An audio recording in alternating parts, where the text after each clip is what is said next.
Yo, what's up mga ka-deliver? Dahil mag-iihaw tayo ng bangus ngayong gabi. Ang ulam namin mga ka-deliver. Kaya mag-iihaw tayo ng bangus. Boneless. Sibuyas. At saka kamatis. Pampaganda ng kutis. Pero yung kutis ko, important. Siyempre, hindi mawawala ang magic sarap. Pampalasa.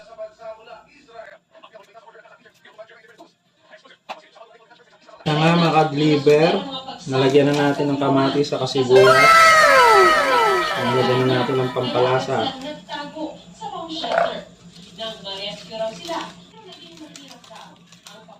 Oh my God! Wow!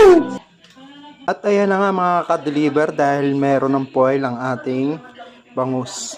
Yan, kaya ready to ihaw niya mga ka-deliver.